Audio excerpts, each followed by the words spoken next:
Hi, everybody. Welcome to Your Money Map, sponsored by the Alliance for Lifetime Income. I'm your host, Jean Chatzky. Welcome to our very first show of the year. I see some people already popping into the chat to say hello, which is fantastic. Hi to Bruce. Please let us know. And Gerard, hi to you as well. Let us know where you are. And I am so sure that you are going to have questions and comments regarding our conversation today. Hello to Chris as well, because we're talking about plans. We're talking about goals. It feels like that's one of the things that we should do at the beginning of a new year. We had a piece of research from our sponsor, the Alliance for Lifetime Income, published last year in 2022 that found that nearly a quarter of all consumers don't have any kind of financial plan. And to me, a financial plan, plans in general, are roadmaps. And until you manage to lay out your own roadmap, it is very difficult to get where you want to go. And so we are going to talk about that today, and we're going to do it with my friend Julie Morgenstern. Before I bring her in, let me just tell you a little bit about Julie, who I think I have known for 20 years. We once did a garage sale together for the Today Show, for which we traveled to Florida. She's remembering that. Julie is one of the world's leading experts on productivity and organization and time management. She's got 30 years of experience coaching individuals, professionals, and companies through disorganization and helping them figure out what their goals are and then actually achieve their goals. You have seen her on the Today Show, NPR, CNN, of course, in the New York Times, because she is the best-selling author of 6 books, including Organizing from the Inside Out, Time Management from the Inside Out, and Never Check Email in the Morning, which I really try to do and never succeed at. Julie, welcome. It's so great to be here with you, Jean. Thanks for that nice intro. I do remember our Florida experience as vividly as it was a couple weeks ago.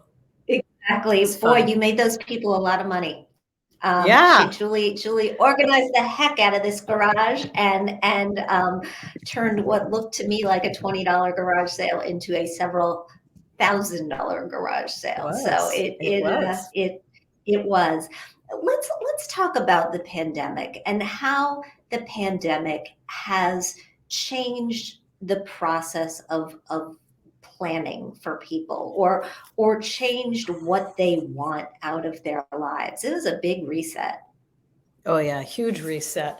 And I think it really had a very noticeable to me in my work with clients, a very noticeable impact. I think one way it really impacted people was because so much was out of our control for a couple of years, shockingly out of our control in a way that we'd never not had control before. You were forced to stay at home. You could no longer do any of the routines you were used to. And we kept thinking it was going to get better soon. And then that timeline kept moving and moving and moving. And so I would say that the primary change that I have seen is that people are not in a bad way, but in a good way. They don't have as gigantic, they're not trying to overfill their goal plate. They're like, a couple goals is enough. I don't need 14 goals. I don't even need 10 goals. I'm going to focus on 1 or 2 or 3 things where it really matters. My health and well-being, my relationships with others, maybe my economic security, so that they're not trying to do so much. That's 1. And 2, surprisingly, people have become more patient. The pandemic was a forced exercise in patience beyond what anyone thought they were capable of. Mm-hmm. And I don't know if everybody listening can remember, but anything that you wanted to do, there were like 42 obstacles in your way to do it. Even the basic logistics of getting groceries, or I want to do this, and there's so many things in my way, I cannot get done what I planned today or tomorrow. So patience was one of the silver lining outcomes. When I think about the pandemic, I think it made me into a list maker, right? Because Mm. when I was going to, I'm always one of those people, I like to go to the grocery store. It's a little bit of an adventure to me. I shop the aisles, I buy what looks good. The pandemic made me slow down, make a list, decide what I'm going to cook for the next 10 nights because I don't want to go Right, back to the grocery store. I don't want to leave my house right, yet again. I right. want to stay in this cocoon. Do you think that the slowing down and the pairing of our lists of goals actually was helpful? Is it from your perspective as somebody who helps people achieve the things they want, is it better to have fewer things to focus on? 100%. I mean, I was advising for decades, every New Year's resolution, don't try to do too much. Pick one or two things that will have the biggest impact. And once you get those going, then you make the space for other goals. But the pandemic sort of was an experiential forcing of that. And I see it as a total benefit. People are less, they're even more tolerant with themselves. Like I have clients who's, oh, I'm going to get healthy in 2023. That was a big one, by the way. Everybody wants to get back in shape and get back on some kind of exercise routine or some kind of eating routine. And people set that goal and they're not like, oh, it's the second week of January and I haven't done it, so I'm giving up. People are like, oh no, I said I was going to do that. I have all the way to the end of January to like even ramp onto this. It's like they're patient. That is an absolute benefit because it's the only way to change behavior or to achieve anything is more singular focus rather than multiple focus. It From just, a and you can financial only do so much at once. Yes, sorry. Hmm. No, from a financial standpoint, I like to hear that because one of the frustrations with making financial change is that it doesn't come quickly. When we look at people who are trying to shed a few pounds, if you do the right thing for 2 or 3 days, you'll see a pound come off the scale. If you do the right thing in your financial life for 2 or 3 days, nothing much is going to happen, right? You Right, need to give it right. weeks and months in order to see meaningful progress. Yeah. Yeah. So I think, yeah, it's really good. And also it's more concrete, right? Like that's the other thing is that as people are setting goals now, and I think the pandemic was a forcing mechanism, stripped everything away. If all of this were gone, what really matters to me? And then those goals are becoming more concrete on the financial. I'm sure that you see that, which is I want to have X amount of savings as an emergency fund, or I want X amount as my baseline so that I can feel I can retire, or, stop working full time. And, so the more concrete a goal is, the more measurable, the more doable. You have a methodology that involves approaching life from the inside out. Can you explain what it is and how we use that to set and achieve goals? Sure. So my whole philosophy about organizing anything, your finances, your space, your time, your schedule, your sock drawer, anything, is to that every system has to be designed based on what you're trying to achieve. What is your goal? Why do it? What is your purpose in doing this? Why do I want my sock drawer organized? Because I want to be able to like grab a pair of matching socks in 3 seconds rather than have to like spend 15 minutes trying to find a pair. I'm trying to save time. So what is my goal?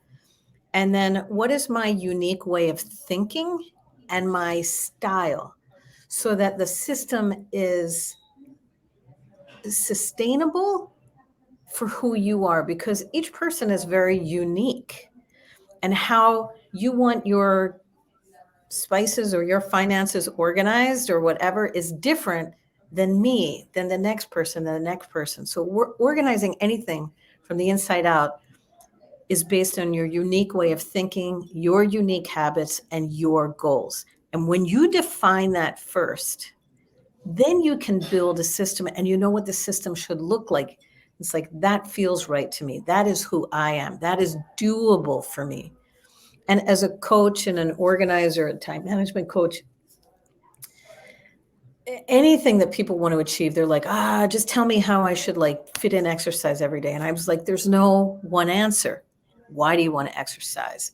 What is your life like? Do you have the patience for a 40-minute workout? Or really, there's no way you're going to do that, but you can count on 8 minutes a day. Are you a morning or evening person? I want to be a morning person. Let's not build a system about who you want to be. It's who are you now? So you work from the inside out and it becomes very doable and it feels easy to maintain. When we're thinking about the why, we have a lot of women and a lot of guys too from our message board. When we're thinking about the why, I know the why for a lot of women is, especially when it comes to our finances, is I want to be secure. I don't want to run out of money, right? And that's that's a why, but it's also a fear. Is fear helpful when it comes to conquering our goals? You know, it's a very interesting question. So I couldn't give you a categorical no, but in my experience as a coach, a positive reward is far more motivating and easy to stay with than a negative one. Because a negative one is filled with judgment and self criticism, which then paralyzes us because we're like, how come I don't have any retirement? How come I allowed myself to gain 20 pounds? How come I'm afraid if I keep gaining weight, I'm going to like be sick? It's fear for the future as opposed to a reward for the moment, a sense of control, a sense of I'm taking care of myself. If it's security, financial security, like how good does it feel to like, I don't know, stop spending that frivolous money on, online purchases and then move that money into this bank account that I'm watching grow. And I took that $12 and I put that there. And I took the next $12 and now it's 24. And that's a way of taking care of myself as opposed to warding off some crisis that is of my own making, which is like, how motivating is that? It's just judgmental. Yeah, yeah. And I love that you use the example of watching your money add up because for me, and I'm a devoted saver, especially coming out of my divorce when I was feeling not so stable and not so secure. Saving Mhm. and then watching the money add up made me feel better, right? That Yep. in and of itself, visiting my savings was very, very rewarding. I know that you coach people and work with people at all levels of their careers, but as you get people who are 50s, 55, starting to think about the next phase of their lives, what sort of goals and roadmaps do you find they are looking for most often? Yeah, I would say that at that age, there's the kind of roadmap is they want to usually are starting to think about how much longer do I want to work? How much longer do I need to work? And how I truthfully, like mid 50s, people are like, I don't have the energy that I did to work this hard. So on their jobs, just to look inwards for a minute, one of the things they're doing is trying to build their skills to get work done through others, to build their delegation skills, to work smarter rather than harder, which is a surprisingly difficult shift for high achieving people who got where they got because they work so hard. Then they start running out of steam and it's like, oh, but you don't have to work as hard because you're not new at this anymore. You have 3 decades of experience. Trust that. You know the right direction. You've seen it so much. You've failed and succeeded so many times. You don't have to succeed through hard work. You can succeed now based on what your knowledge. And that is the first giant shift. And then once they're doing that, then it's like, oh, work, I can stay in this job, but not work as hard. But that's also preparation for when do I want to stop, or do I want to go part-time, or do I want to get out of full-time work and go to part-time or consulting work, and to start planning what is my life going to look like after work or after this phase of full-time building my career. And those are the questions, and trying to imagine what that they want that to look like. Yeah. When you get to the point of people where they are imagining this to look like, and I know that you've done, there's this burgeoning field of retirement coaching, helping people adjust to the idea of retirement, life in retirement, what retirement looks like. Well, when you get to the point where you're helping people imagine it, how do you do that for people who aren't sure? I mean, I would put myself in that boat. Like, I have no idea what the next phase of my life looks like, and I don't even know how I would begin to imagine it. Yeah. So I guess there's the practical side, which is your territory, which is like, how am I going to afford it? Right. Like, and just to be able to imagine that. But beyond that is, what will life look like? And here's my philosophy and kind of how we work together, which is I really believe every human being is a unique individual with no two people are the same. And everyone has a unique set of skills, interests, talents, and experiences that make up who they are. And we are all of these things as we grow up, and then but we funnel that all in and make some edits and choices when we get into a career track. One of the first things to do is tune back into your whole self. You probably had interests beyond whatever it is that you do, each person, it's like, and you poured some of who you are into a track, but that's just one container for you, you know, and there are other containers that can either express other parts of yourself that you couldn't indulge because you had to be responsible, you had to make a living, you had to buy a house, you had to raise kids, all of that. But like, these are real parts of yourself. So tune back into the whole of you. Sometimes we go all the way back to, what did you love when you were in junior high school, when you were in high school? Mm-hmm. What I did didn't you like used to anything when I love? was in junior high school, just by the way. Oh, I probably didn't not like alone in that, myself right? in junior high school. Like, let's Exactly. go back to, can we go back to like Let's fifth go a grade? better time. Fifth grade was better. Yeah, you're right. Middle school, no one wants to go back to those years. They were the worst years of a human life. So, what did you use to love? Where were your passions? What little inklings of interest? Just sort of tune back in. That's one thing.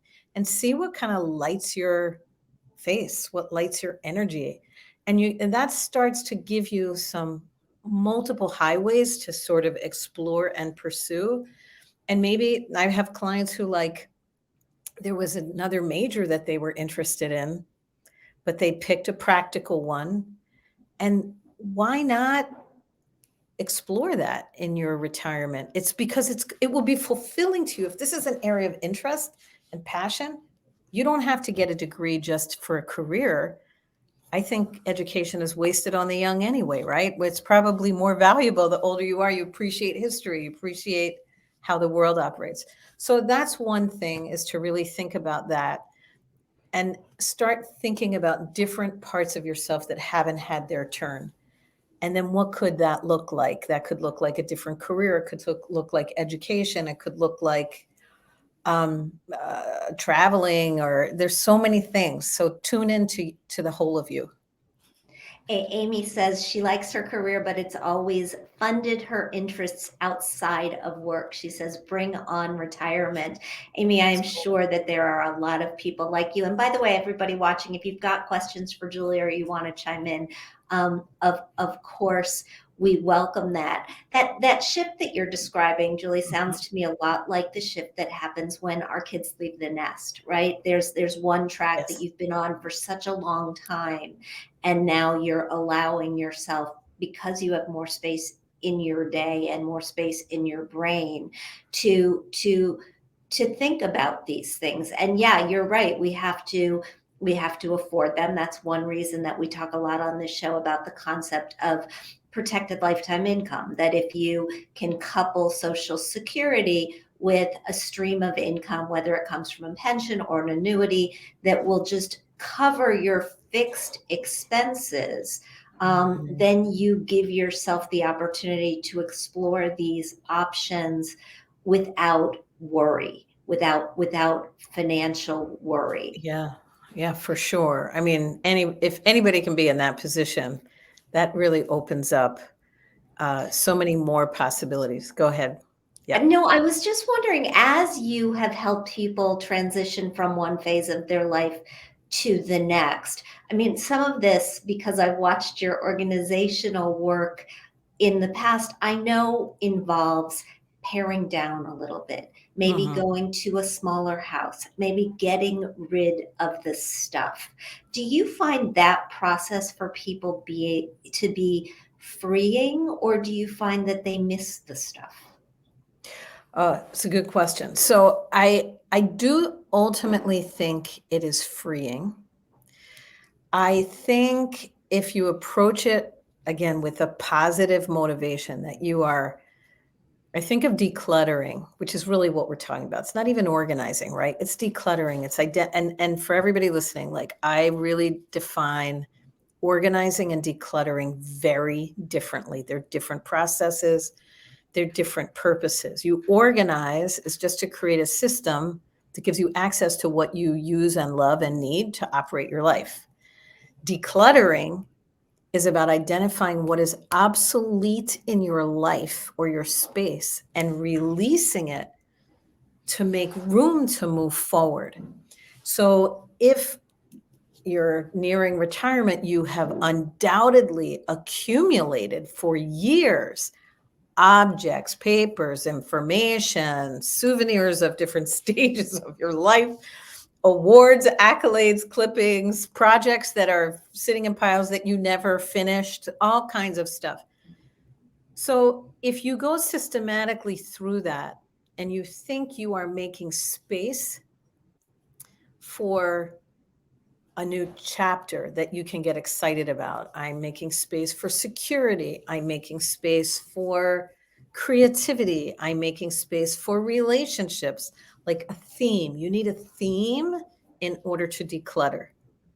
Nobody declutters into a vacuum. No one lets go of anything without reaching for something else. So if you define the theme of your retirement, by the way, that's another kind of tip or strategy is we may not know what we want to be doing in the next chapter, but we often have a feeling that we want it to feel like. We want it to feel free. We want it to feel full. We want it to feel energizing. We want it to feel interesting. Like name a theme, and then you declutter to make space for that theme.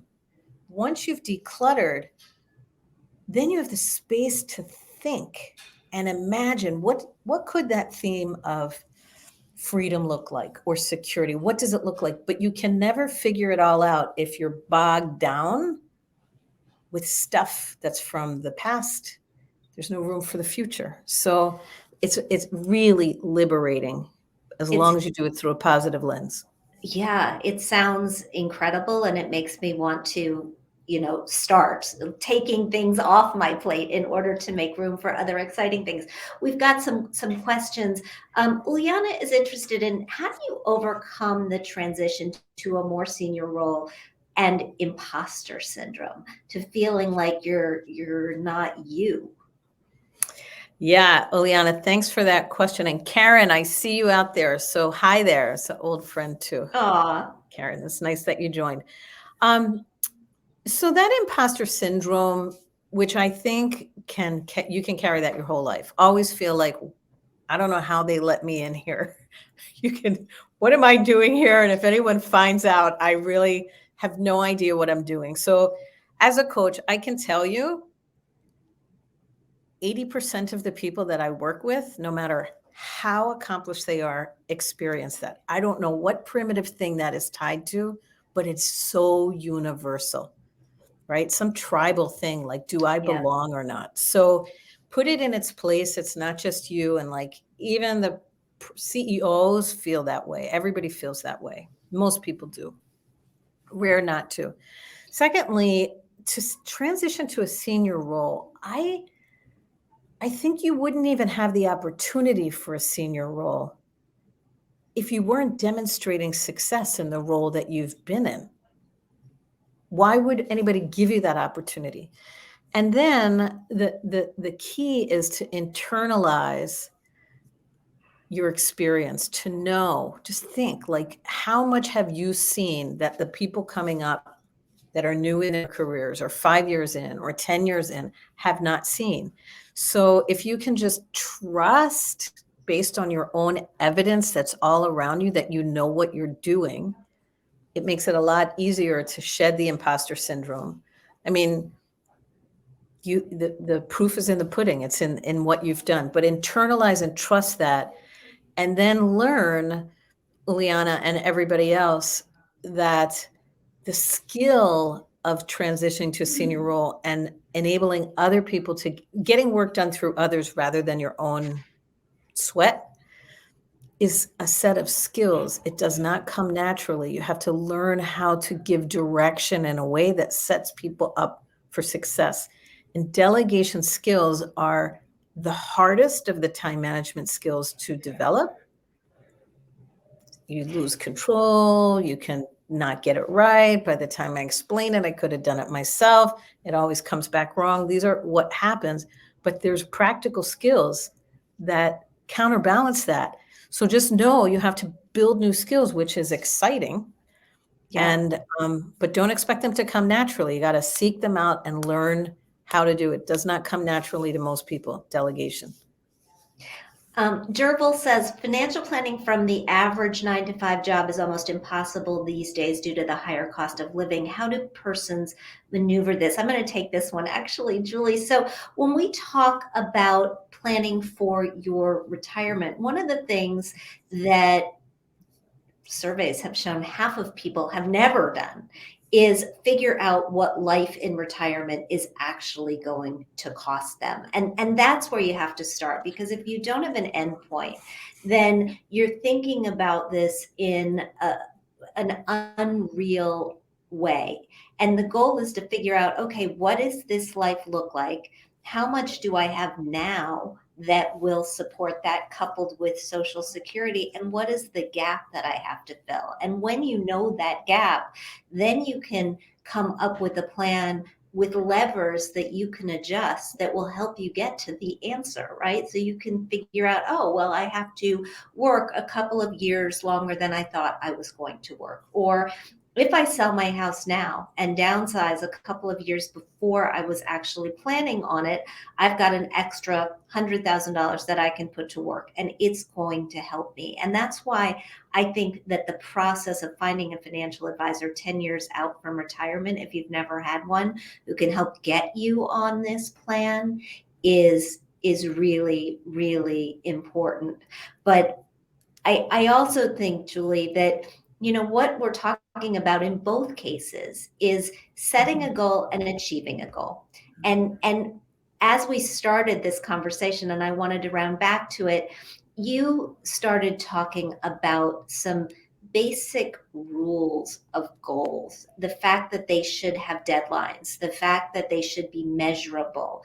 Can you talk about the whole goal process a little bit?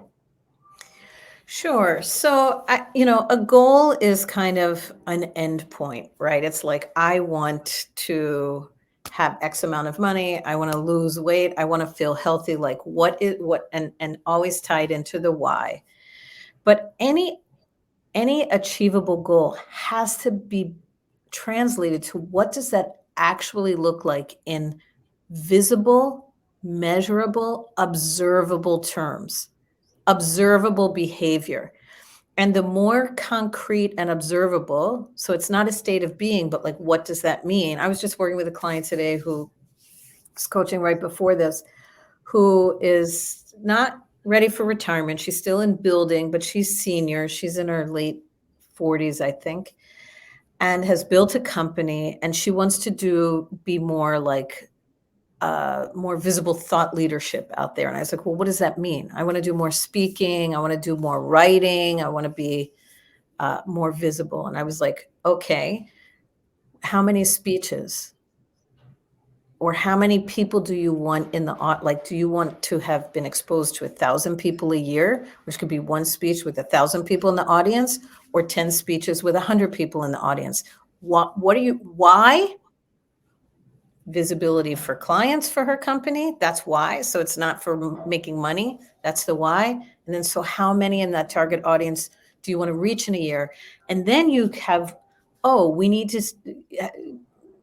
be speaking to a minimum of 1,000 people. We're going to measure that. Speech number 1, there's 250 people in the audience. Great. We're a quarter of the way to the goal. So that's what I mean by like translate it to something that you can observe, you can measure, and you can answer, I did it or I didn't. It's yes or no. And it's the behavior that gets you to your goal. It's not just the goal.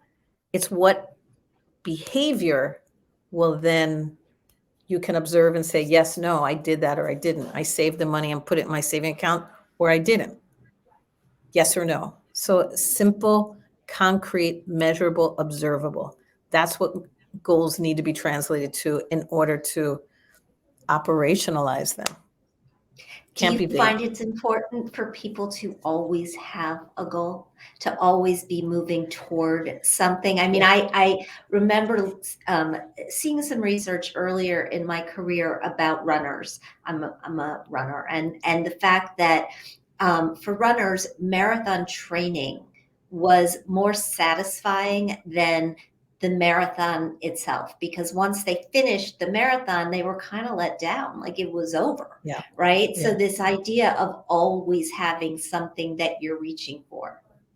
I really believe that. And I will say that the pandemic also gave us that lesson, because if you look at 2020, where like you couldn't have any goals, and 2021, where people were like, I can't control anything. There was a global state of malaise, kind of despair, complacency. People were unmotivated because they couldn't feel that they could make plans. And I remember right around 20, at the end of 2020, I started to advise people to just to get motivated, even to go to their jobs every day, where everything was same, and you can't make plans. I was like, make a goal of a skill that you want to develop. That is in your control. And the minute people started to name one goal, they sat up straighter and they had something to look forward to. We need that. We need to strive. It's in human nature. Get you up in the morning and get you excited about moving. You just explained the entire sourdough phenomenon, I think, right? The sourdough starter, like everybody wanted to learn how to do something, and we all learned how to bake bread. So we're going to be talking an awful lot on this show this year about your bucket list, about having a bucket list, about achieving the bucket list. And so I'm going to ask all of my guests this very same question as we wrap. What's on your bucket list? Oh, my bucket list. I thought you meant the guests in our chat. No, you're what is on your bucket list?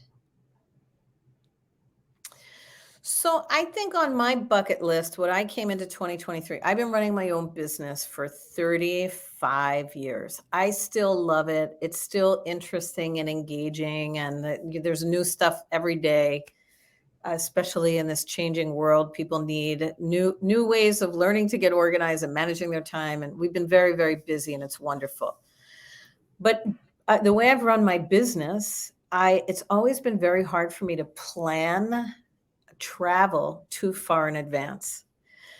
And so in my more senior Uliana role, with a really good team, made the commitment that I'm going to pre-plan 2 really fabulous trips every year that I have decided by the end of this month.